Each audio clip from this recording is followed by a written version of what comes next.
Hello students, welcome back to Vriddhi academy channel. Last video में मैंने आपको बताया था हिस्ट्री ऑफ सी लैंग्वेज के बारे में और आज मैं आपको बताऊंगी सी के फीचर्स के बारे में। सो स्टूडेंट, जिसने भी चैनल को अभी तक सब्सक्राइब नहीं किया है वो जल्दी से जल्दी सब्सक्राइब करें और बेल आइकन को प्रेस करें ताकि आपके पास नोटिफिकेशन टाइमली आता रहे और आपकी स्टडीज़ कंटिन्यू रह सके। सो स्टार्ट करते हैं फीचर्स ऑफ सी लैंग्वेज के बारे में। Features and characteristics of C language.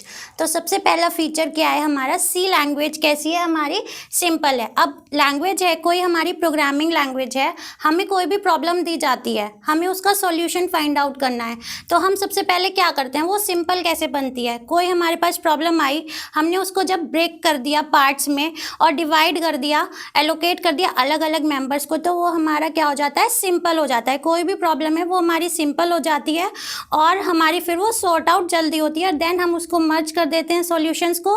तो हमारा सी लैंग्वेज में क्या होता है, हमारी प्रॉब्लम को हम सिंपली हम उसको ब्रेक कर सकते हैं, आफ्टर देन हम उसको मर्ज करके उसका सॉल्यूशन फाइंड आउट कर सकते हैं। नेक्स्ट इज मशीन इंडिपेंडेंट और पोर्टेबल।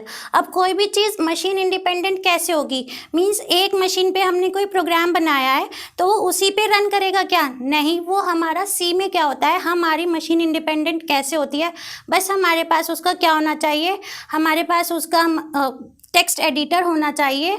मशीन इंडिपेंडेंट किसी भी मशीन पे वो रन करेगा, होना चाहिए। कंप्यूटर सिस्टम हमारा पोर्टेबल कैसे है, क्यों हमने कोई प्रोग्राम बनाया, ज़रूरी नहीं है वो एक मशीन पे हमने बनाया वो उसी पर रन करेगा, वो उसी पर कंपाइल होगा।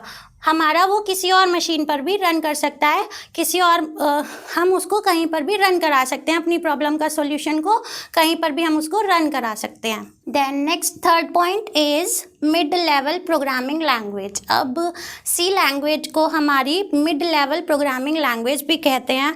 वो हम इसलिए कहते हैं mid level programming language, levels होते हैं एक हाई और एक लो और एक मिड। तो जब हम इसको मिड लेवल प्रोग्रामिंग लैंग्वेज बोल रहे हैं तो हमारे पास इस किसके फीचर्स भी होंगे, हमारे पास लो लेवल लैंग्वेज के भी फीचर्स को वो इनहेरिट करता है, उसके अंदर अडॉप्ट करता है, और जो हमारी हाई लेवल लैंग्वेजेस होते हैं उसके फीचर्स को भी अडॉप्ट करता है।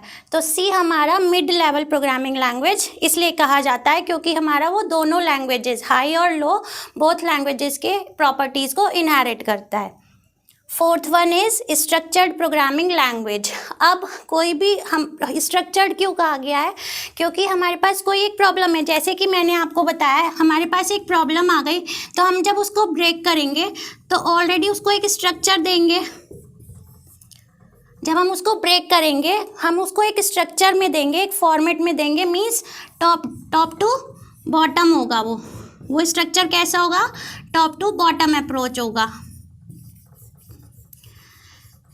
क्योंकि जब हमारे पास इस फंक्शन का, इस मॉड्यूल का, वो मॉड्यूल्स में डिवाइड हो जाता है हमारा प्रोग्राम, हम उसको मल्टीपल मॉड्यूल्स में डिवाइड कर लेते हैं, मल्टीपल प्रोग्राम्स में डिवाइड कर लेते हैं, फंक्शंस में कर लेते हैं, तो उसके बाद हमें उसको मर्ज भी करना है, तो एक स्ट्रक्चर फॉर्मेट हमारा होता है, तो इसलिए उसको क्या बोलते हैं, स्ट्रक्चर्ड प्रोग्रामिंग लैंग्वेज बोलते हैं। Next fifth one is rich library set. हमारे पास क्या होता है, हमारे पास सी में एक लाइब्रेरी डिफाइन की जाती है।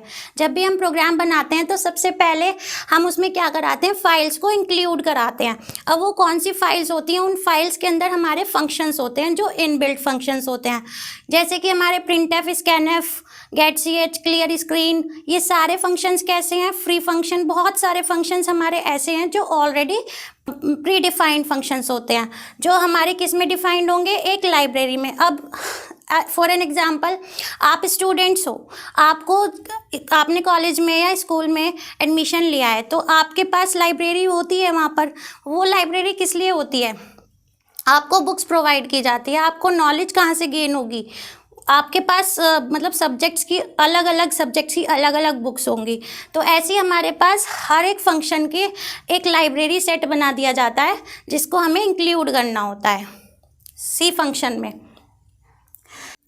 मेमोरी मैनेजमेंट, हम मेमोरी को कैसे मैनेज कर सकते हैं। अब हमारे पास उसकी मतलब हम उसको चेंजेस कर सकते हैं मेमोरी के, तो भी हम उसको मैनेज कर सकते हैं। अब हम कैसे चेंजेस करते हैं, हमारे पास जो फंक्शन आता है हम उसमें चेंजेस करेंगे तो वो हमारा डायनामिकली होगा। हमारे फंक्शंस कैसे होते हैं, डायनामिक होते हैं। और हमारा जो डेटा टाइप डिक्लेयर्ड होता है तो हम उससे पहले डिक्लेयर कर देते हैं प्रोग्रामिंग में यूज़ करने के लिए। तो हमारे पास फंक्शंस भी ऐसे होते हैं कुछ जो डायनामिक होते हैं, चेंजेस हम उसमें कर सकते हैं। जैसे हमने मेमोरी फिल कर लिया, अब हमें फ्री करानी है, तो हमारे पास कौन सा फंक्शन है, सी की रिच लाइब्रेरी सेट में ऑलरेडी डिफाइंड है, वो कौन सा फंक्शन हो गया, फ्री फंक्शन हो गया। एलोकेशन कराना है हमें किसी चीज़ में, मेमोरी में एलोकेशन कराना है किसी भी फंक्शन का या किसी भी डेटा टाइप का, तो हम उसमें चेंजेस कर सकते हैं। मतलब डायनेमिक है हमारी मेमोरी को हम मैनेज कर सकते हैं, क्योंकि स्टैटिक में हम चेंजेस नहीं कर सकते। तो हमारी सी ने हमें क्या फीचर्स दिए हैं, हमारी जो मेमोरी है हम उसको डायनेमिकली चेंजेस कर सकते हैं। मतलब रन टाइम में भी हम उसको चेंज कर सकते हैं, रन टाइम में भी हम अपनी आर्ग्यूमेंट्स को वैल्यूज़ दे सकते हैं। नेक्स्ट है स्पीड। अब स्पीड हमारी कैसे हो जाएगी, जब हमारी प्रॉब्लम कोई भी डिवाइड कर दी जाती है, स्ट्रक्चर फॉर्मेट में बनाया जाता है, तो उसकी स्पीड क्या हो जाती है। जब हम प्रॉब्लम का सॉल्यूशन अलग अलग लोगों को दे देंगे बनाने के लिए, तो स्पीड कैसी होगी, ऑटोमेटिक है। हमने कोई काम दिया है और उस काम को हमने डिवाइड कर दिया है, मतलब हमने फंक्शंस में उसको डिवाइड कर दिया है, तो एक ही टाइम में कितने सारे फंक्शंस क्रिएट हो जाएंगे और सॉल्यूशन कितनी स्पीड से आएगा। तो सी ने हमें एक और फीचर दिया है जिससे हमारी स्पीड क्या रहती है, उसमें इंक्रीज रहती है, स्पीड हमारी हाई रहती है। Next point is pointer. अब पॉइंटर क्या होता है, पॉइंटर को हम सी का फीचर है हमारा कि पॉइंटर में क्या होता है, एक वेरिएबल होता है जो क्या करता है, दूसरे वेरिएबल के एड्रेस को स्टोर करके रखता है as a value.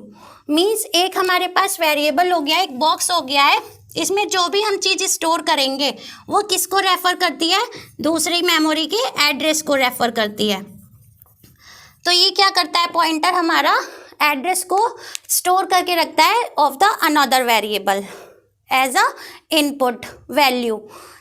Next point है रिकर्शन। रिकर्शन क्या होता है, हमारा फंक्शन जो होता है वो अपने आप को कॉल करता रहता है, मतलब फंक्शन कॉल इटसेल्फ। इसमें क्या होगा कि फंक्शन, एक ही फंक्शन हम रीयूजेबल होता है हमारा, हम उसको रीयूज़ कर सकते हैं बाय कॉलिंग इटसेल्फ। तो एक ही फंक्शन को हम कितनी भी बार उसको यूज़ कर सकते हैं।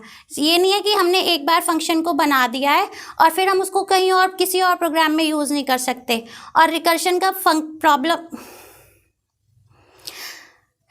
की फंक्शनैलिटी यही है कि ये अपने आप को रिकॉल करता रहता है, रीयूजेबिलिटी उसकी होती रहती है।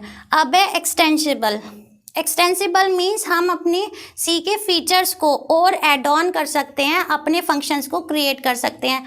रिच लाइब्रेरी सेट होता है, वहाँ पर ऑलरेडी प्री डिफाइंड फंक्शन होते हैं, लेकिन हम उसको और एक्सटेंड कर सकते हैं अपने फंक्शंस को डिफाइन करके, जिनको हम बोलते हैं यूज़र डिफाइंड फंक्शंस।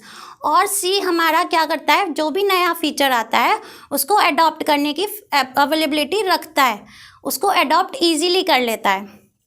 तो हमारे टोटल फीचर्स क्या हो गए, करेक्टरिस्टिक्स हो गए, प्रॉपर्टीज़ हो गई, ये क्या हो गई हमारी टोटल 10 प्रॉपर्टीज़ जो हमने सी प्रोग्रामिंग लैंग्वेज के बारे में पढ़ी है।